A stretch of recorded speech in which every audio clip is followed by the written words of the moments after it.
नमस्कार विद्यार्थी मित्रांनो, आपण औद्योगिक क्रांती जी आहे या औद्योगिक क्रांतीचं जे युग आहे 18वं शतक, हे 18व्या शतकातल्या क्रांतीचा जो अभ्यास आहे हा अभ्यास करतो. आतापर्यंत आपण ही औद्योगिक क्रांती, हे औद्योगिक क्रांती म्हणजे काय, औद्योगिक क्रांती म्हणजे काय आणि त्याचबरोबर औद्योगिक क्रांतीचं जी कारणं होती या कारणांचा आपण अभ्यास केलेला आपल्याला दिसून येतो. कारण यंत्राच्या साहाय्यानं उत्पादनामध्ये घडून आलेला आमूलाग्र बदल म्हणजे औद्योगिक क्रांती असं आपण म्हटलो. आणि औद्योगिक क्रांतीतल्या विविध सुधारणा, क्रांतीची वाटचाल आणि स्वरूप आपण बघतोय मित्र. त्यामध्ये आपण कापड उद्योगातली क्रांती बघितलेली, आपण कापड उद्योगातली क्रांती बघितली. त्याच्यानंतर रसायन उद्योगातली जी क्रांती आहे, ही रसायन उद्योगातली जी क्रांती आहे ही क्रांती आपण बघितली. त्याचबरोबर कोळसा उद्योग ह्यामधली जी क्रांती आहे, ह्या क्रांतीचा जो अभ्यास आहे मित्रांनो, हा अभ्यास आपण केलेला दिसून येतो. त्याच्यानंतर लोखंड उद्योगातले जे काही शोध होते, हे शोध आपण बघणार आहे. तर इंग्लंडमध्ये लोखंड उद्योग जे उत्पादन होतं, हे उत्पादन जर आपण बघितलं तर अगदी पूर्वीपासून हे उत्पादन चालू होतं. पारंपरिक पद्धतीच्या या लोखंड उत्पादनासाठी लाकडी कोळशाचा वापर लोखंड वितळण्यासाठी केला जायचा. लाकडाचा वापर व्हायचा. आपण बघितलं हे थोडं, पण थोडंसं तुम्हाला पाठीमागं आपण काय शिकलो याचा थोडासा आढावा घ्यायचा आहे. जहाज बांधणीसाठी लोखंड अपुरं पडू नये म्हणून जंगलतोडीवर कायद्यानं बंदी घातलेली आपल्याला दिसते. आणि मग वेगवेगळे संशोधकांनी सुधारणा घडवून आणल्या आणि लोखंड आणि पोलाद निर्मिती होऊ लागली.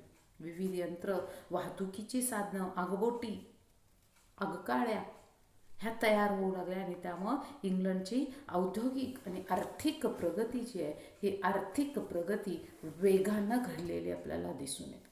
आणि त्याच्यानंतर मग यंत्रनिर्मिती, या यंत्रनिर्मितीतले काही जे शोध आहेत, हे शोध आपण बघायचे. औद्योगिक क्रांतीच्या अगोदर लहानसहान तंत्राच्या सहाय्यानं उत्पादन केलं जात होतं. अगदी ड्रिल मशीन वगैरे तेव्हा शोधून काढल्यानंतर हातोडा का पटाशी, कानस वापरली जात होती. आणि मग वाफेवर चालणाऱ्या यंत्राचा शोध लागला. औद्योगिक क्रांतीच्या अगोदर यंत्र चालवण्यासाठी जलशक्ती, पवनशक्ती आणि प्राण्यांचा वापर केला जात होता. परंतु यांच्या माध्यमातून ह्या ज्या क्षमता आहेत, ह्या क्षमता वाढत नव्हत्या. औद्योगिक क्रांतीला अधिक गती देण्याचं काम वाफेवर चालणाऱ्या यंत्राने केलं. 1698 साहोरी नावाचा संशोधक, आणि या संशोधकानं पहिलं बाष्प इंजिन शोधून काढलं आणि याला बाष्पयंत्र असं म्हणतात. सावेरीच्या या बाष्पयंत्रामध्ये काही दोष होते आणि 1708 मध्ये थॉमस न्यूकॉमेन यानं ते दूर केले. पण याही उपकरणामध्ये काही जे दोष आहेत, हे दोष राहिलेले आपल्याला दिसून येतं. आणि मग थॉमस न्यूकॉमेन यांच्यातील जे अनेक दोष होते, हे अनेक दोष दूर करून 1769 मध्ये जेम्स वॅट या संशोधकानं बाष्प शक्तीवर चालणारं नवीन इंजिन शोधून काढलं. जेम्स वॅट अनेक शास्त्र आणि कला यांचा आवड असणारा तंत्रज्ञ होता. जॉन रोबक ह्याच्याशी भागीदारी करून वाफेवर चालणारं यंत्र जे हे यंत्र त्यांनी तयार केलेलं आपल्याला दिसतं. 18व्या शतकामध्ये अनेक तंत्रांचा शोध लागला, कारण इथं ऊर्जेची आवश्यकता होती. शक्ती साधनांच्या शोधामुळं यंत्र जे आहेत, ही यंत्र रात्रंदिवस धडधडू लागलेले आपल्याला दिसतात.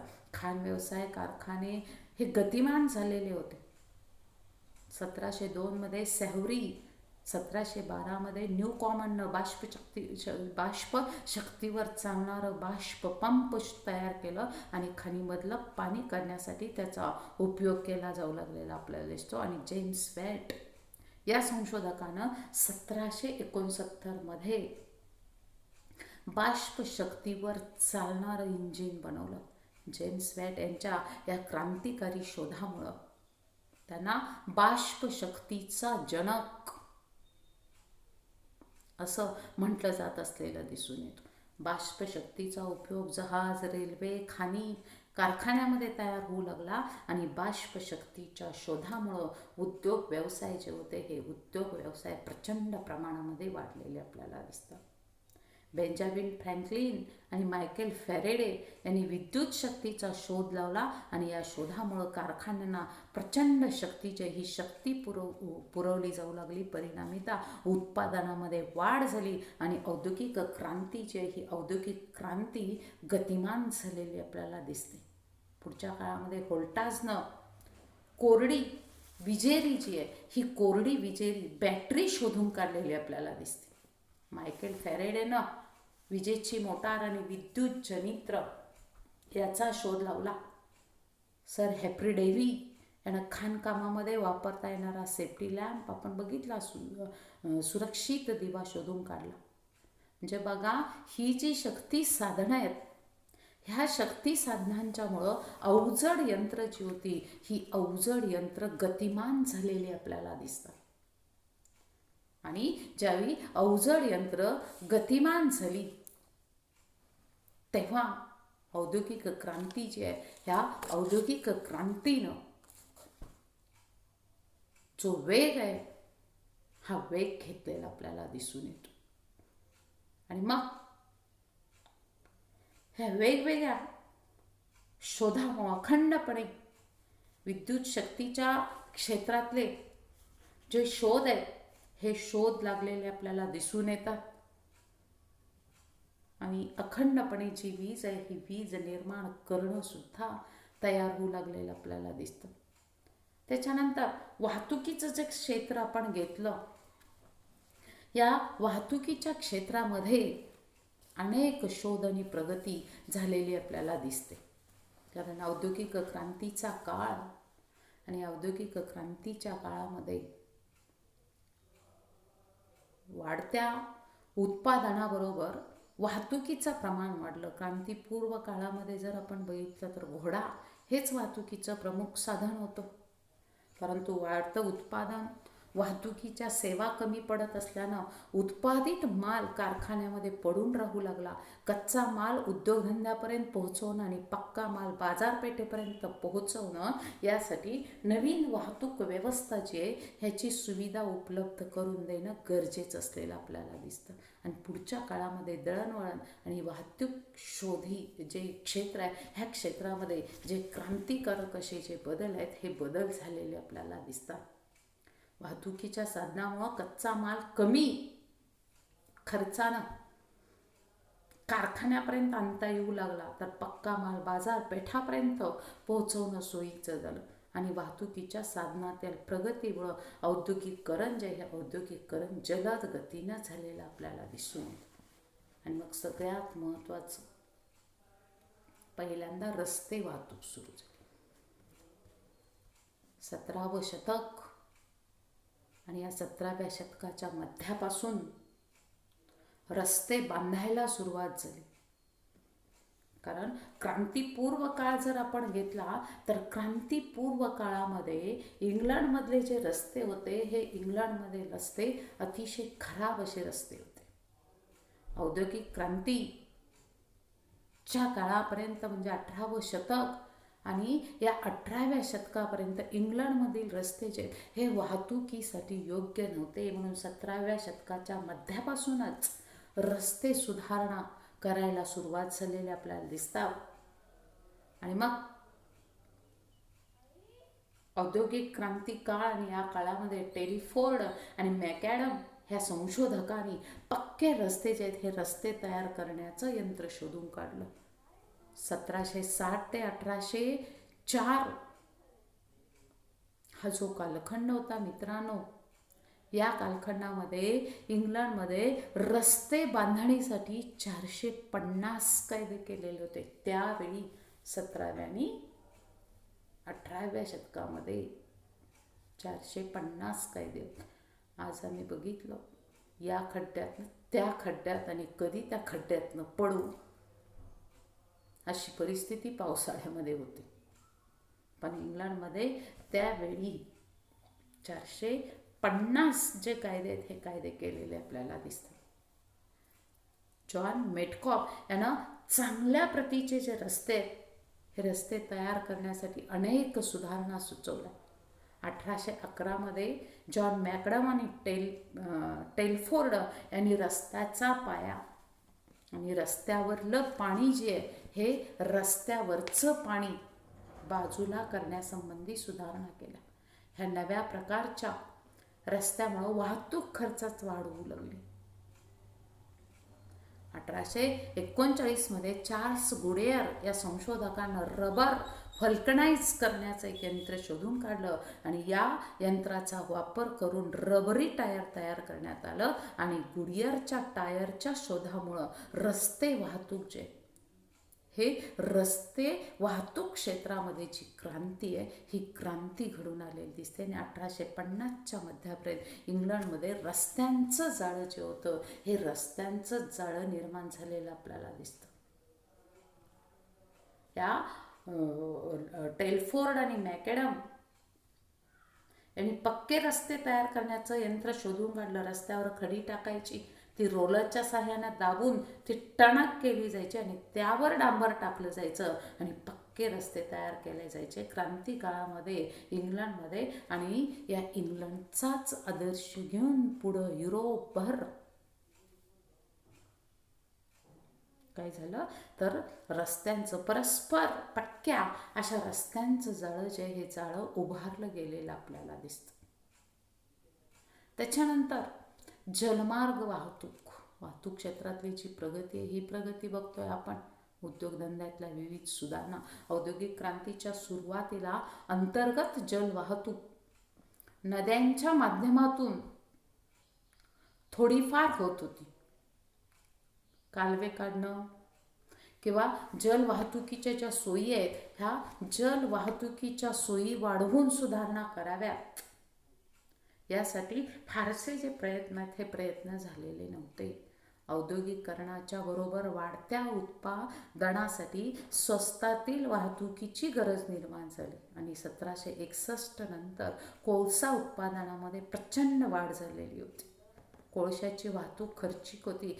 यामुळं ड्यूक ऑफ विर्जवॉर्टनं 1787मध्ये स्वतःच्या मालकीच्या कोळशाच्या खाणीतून पहिला कालवा खोदला, वारसा ते मँचेस्टर.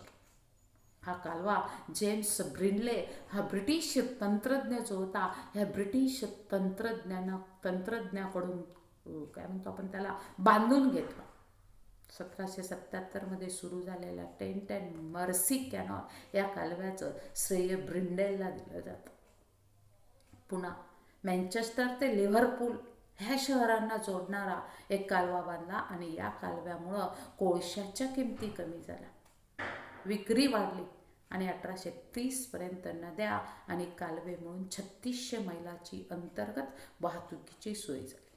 1807मध्ये अमेरिकेतील तंत्रज्ञ रॉबर्ट फुलटन यानं आधुनिक आगबोटीचा शोध लावला आणि पहिल्या आगबोटीचं प्लेअरमाउंट असं नाव दिलेलं आपल्याला दिसतं. या शोधाचा इंग्लंडलाही मोठा फायदा झाला आणि या आगबोटीच्या साहाय्यानं फुलटननं हडसन नदीमध्ये न्यूयॉर्क ते अल्बनी अशी वाहतूक सुरू केली आणि 1820मध्ये लंडन ते पॅरिस अशी जी वाहतूक आहे ही वाहतूक सुरू झाली. लिव्हरपूल ते बोस्टन ही जलमार्ग सेवा सुरू झाली आणि या जलमार्गामुळं इंग्लंड अमेरिका हे जे 2 देश होते मित्रांनो, या 2 देशामधला जो व्यापार आहे या 2 देशांमधला व्यापार मोठ्या प्रमाणामध्ये वाढलेला आपल्याला दिसून येतो. कारण युरोपमध्ये जलवाहतुकीत वाढ झाली आंतरराष्ट्रीय व्यापार जो आहे हा आंतरराष्ट्रीय व्यापार जलद गतीनं व्हावा म्हणून समुद्रांना जोडणारे कालवे खोदण्यात आले. फ्रेंच इंजिनियर लेसेप्स यानं भूमध्य समुद्र आणि तांबडा समुद्र यांना जोडणारा स्वेज कालवा त्यानं निर्माण केला. 1814 मध्ये पॅसिफिक महासागर आणि अटलांटिक महासागर यांना जोडणारा यांना जोडणारा पनामा कालवा जो होता हा पनामा कालवा निर्माण केला. भूमध्य समुद्र आणि तांबडा समुद्र यांना जोडणारा सुएझ कालवा आणि पॅसिफिक महासागर आणि अटलांटिक महासागर यांना जोडणारा पनामा कालवा हा निर्माण करण्यात आलेला दिसून येतो. आणि मग या कालव्यामुळं सागरी वाहतूक जी होती ही सागरी वाहतूक सुलभ झाली. रॉबर्ट फुलटन यानं पोलादी तुळ्यांनी युक्त असं आधुनिक जहाज बनवलं आणि यामुळे हजारो टन मालाची ने आण करणं सोपी झालेली दिसून येते. थोडक्यात काय, स्टीफनचं रेल्वे इंजिन, रॉबर्टचं आधुनिक जहाज, फॅरेडेची विद्युत मोटार, विल्यम फोर्ड यांचा मोटार उद्योग, राईट बंधू यांचा विमानाचा शोध यामुळं वाहतुकीची गती जी होती अत्यंत गतिमान अशी वाहतूक जी ही वाहतूक झालेली आपल्याला दिसून येते. अत्यंत गतिमान अशी वाहतूक झालेली आपल्याला दिसून येते. आणि त्याच्यानंतर मग रेल्वे वाहतुकीमध्ये काही शोध लागले, काही सुधारणा प्रामुख्याने झालेल्या आपल्याला दिसतात. इंग्लंडमध्ये कोळसा, लोखंड इत्यादी मालाचा वाहतूक करण्यासाठी काही ठिकाणी ट्रॅमवेज चालू केलेलं होतं. लाकडी मार्ग तयार करायचे आणि त्यावरून दगडी कोळशानं भरलेल्या गाड्या घोड्यांच्या मदतीनं ओढल्या जायच्या. 1700 मध्ये लाकडी मार्गाच्या ऐवजी लोखंडी रूळ घालण्यात आले आणि वाफेच्या इंजिनाचा शोध लागला. आणि वाफेच्या इंजिनाचा शोध लागल्यानंतर घोड्याच्या ऐवजी आगगाड्यांचा वापर सुरू झाला. 1802 मध्ये रिचर्ड ट्रेव्हिथिक यानं वाफेच्या सहाय्यानं चालणारी आगगाडी तयार केली. 1813 ते 14 मध्ये जॉर्ज स्टीफन्स यांनी लोहमार्ग आणि आगगाडी या दोन्हीमध्ये ज्या सुधारणा आहेत ह्या सुधारणा घडवून जास्त वेगानं चालणारी आगगाडी तयार केली. आणि त्याच वर्षी विलियम हेडले या खाणीमध्ये काम करणाऱ्या प्रमुख इंजिनियरनं फफिंग बिली नावाचं वाफेवर चालणारं सुधारित इंजिन तयार केलं. तर जॉर्ज स्टीफन्सन यानं तयार केलेल्या इंजिनाला आयर्न हॉर्स असं म्हणायचे. स्टीफन्सनला रेल्वेचा जनक म्हणून ओळखलं जायचं. यानंतर स्टीफन्सनच्या मार्गदर्शनाखाली पहिला रेल्वे मार्ग बांधण्यात आला. 1825 मध्ये दी स्टॉक्ड अँड डार्लिंग्टन ही पहिली रेल्वे सेवा सुरू केली. प्रथम या रेल्वेचा उपयोग खाणीतील कोळसा बाहेर काढण्यासाठी केला जातो. अल्पावधीमध्ये संपूर्ण इंग्लंडमध्ये रेल्वेचं जाळं तयार झालं. जॉर्ज स्टीफननं रॉकेट नावाचं नवीन आणि सुधारित इंजिन तयार केलं. ह्या नवीन रेल्वे इंजिनचा वापर करून 1830 मध्ये लिव्हरपूल ते मँचेस्टर या ठिकाणी प्रवासी आणि माल वाहतूक सुरू झाली. रेल्वेची सेवा आता गरज राहिलेली नव्हती, तर ती आता वाहतुकीची अपरिहार्य घटक ठरलेल्या म्हणजे अतिशय महत्त्वाचा घटक असलेली.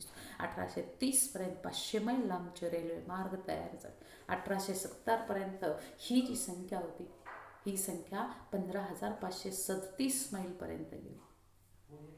रेल्वेचा विस्तार ब्रिटिशांनी केवळ इंग्लंडमध्येच केला असं नाही, तर त्यांच्या वसाहतीमध्ये सुद्धा केलेलं आपल्याला दिसून येतं. रेल्वेच्या सेवेमध्ये आणखी सुधारणा होऊ लागल्या आणि 1873 मध्ये स्लीपिंग कारची जी सोय आहे ही सोय करण्यात आली. आणि 1892 मध्ये कॉरिडॉर ट्रेन्स ज्या आहेत ह्या ट्रेन्स निर्माण झालेले आपल्याला दिसतात. म्हणजे 1810 ट्रेवी थिकन यानं वाफेवर चालणारं इंजिन तयार केलं. नंतर इंग्लंडच्या जॉर्ज स्टीफन्स आणि विल्यम हेडले यांनी बॉयलर असलेलं वाफेवर चालणारं रॉकेट नावाचं पहिलं इंजिन तयार केलं. जगातील पहिली रेल्वेगाडी 1830ला मगाशी बघितलं आपण लिव्हरपूल ते मँचेस्टर अशी मित्रांनो धावू लागली. जगातली पहिली 1830मध्येच अमेरिकन संशोधक पीटर कुपर यानं थंब नावाचं इंजिन असणारी आधुनिक रेल्वेगाडीची ही रेल्वेगाडी तयार केलेली आपल्याला दिसून येते. अल्पावधीतच रेल्वेचं जाळं जे हे रेल्वेचं जाळं विणलं गेलेलं होतं आणि ज्यावेळी रेल्वेचं जाळं विणलं गेलं त्यावेळी आपोआपच मालाची ने-आण करणं अतिशय सुकर झालेलं आपल्याला दिसतं. आणि मग कच्चा माल कारखान्यामध्ये नेणं आणि पक्का माल बाजारपेठेमध्ये आणणं हे सुखकर झालेलं होतं, हे सोयीचं झालेलं होतं. आणि हे सोयीचं झालं आणि मग आपोआपच उत्पादन वाढलं. उत्पादनाची विक्री जी आहे ही विक्री मोठ्या प्रमाणामध्ये वाढली आणि विक्री वाढल्यामुळं औद्योगिक क्रांतीमध्ये झपाट्यानं जे सुधारणा ही झपाट्यानं सुधारणा झालेली आपल्याला दिसून येते. म्हणजे थोडक्यात काय तर हे जे वेगवेगळे शोध लागलेले होते कुठले कुठले आपण बघितले बघा. स्टीफनचं रेल्वे इंजिन, रॉबर्ट फुल्टनचा, परत सांगते मी आणखीन एकदा, स्टीफनचं रेल्वे इंजिन, रॉबर्ट फुल्टनचं आधुनिक जहाज, फॅरेडीची विद्युत मोटार, विल्यम फोर्ड यांचा मोटार उद्योग, राईट बंधू यांचा विमानाचा शोध, ह्या सगळ्यांच्या शोधामुळं वाहतूक जी होती या वाहतुकीमध्ये जी सुधारणा आहे ही वाहतुकीमध्ये सुधारणा मोठ्या प्रमाणामध्ये झाली आणि मग वाहतुकीमध्ये सुधारणा झाली, साधनामध्ये प्रगती झाली आणि इंग्लंडमध्ये आणि युरोपामध्ये औद्योगिक क्रांती जे ही औद्योगिक क्रांती घडून येण्यासाठी वाहतूक आणि दळणवळणातली सुधारणा ही कारणीभूत ठरलेली आपल्याला दिसून येते. हा अभूतपूर्व असा जो बदल आहे हा बदल आणि या अभूतपूर्व बदलामुळंच ही औद्योगिक क्रांती जी आहे ही औद्योगिक क्रांती झालेली आपल्याला दिसते. आणि इंग्लंडमधली ही जी परिस्थिती होती ही परिस्थिती ह्या क्रांतीसाठी उपयोगी असलेली आपल्याला दिसून येते. आणि म्हणूनच ही जी औद्योगिक क्रांतीच्या या औद्योगिक क्रांतीमध्ये उद्योगामध्ये औद्योगिक क्रांतीमध्ये 18व्या शतकामध्ये झालेल्या ज्या सुधारणा आहेत ह्या सुधारणा मित्रांनो अतिशय महत्त्वाच्या आहेत. त्याच्यानंतर पुढच्या ज्या सुधारणा आहेत ह्या पुढच्या सुधारणा आपण पुढचं जे लेक्चर आहे या पुढच्या लेक्चरमध्ये आपण घेणार आहे. विद्यार्थी मित्रांनो आपण हा दुसरा टॉपिक औद्योगिक क्रांती हाच आपण सुरू केला आहे पेपर नंबर 9चा. कारण याच्यानंतर अजून आपल्याला औद्योगिक क्रांतीचे परिणाम बघायचे आणि मग हा जो टॉपिक आहे हा टॉपिक संपणार आहे. पण या प्रकरणाचा जो अभ्यास आहे हा अभ्यास करताना तुम्ही वेगवेगळ्या सुधारणा औद्योगिक क्रांती त्याची कारणं आणि त्याची जी वाटचाली आत्ता आपण बघतोय ह्या वाटचालीचा अभ्यास आपण मित्रांनो करतोय. तर तुम्ही घरीच राहा, सुरक्षित राहा. या कोरोनाच्या संकट काळामध्ये स्वतःला आणि कुटुंबाला सावरा आणि समाजाचं सुद्धा यापासून रक्षण करा. धन्यवाद.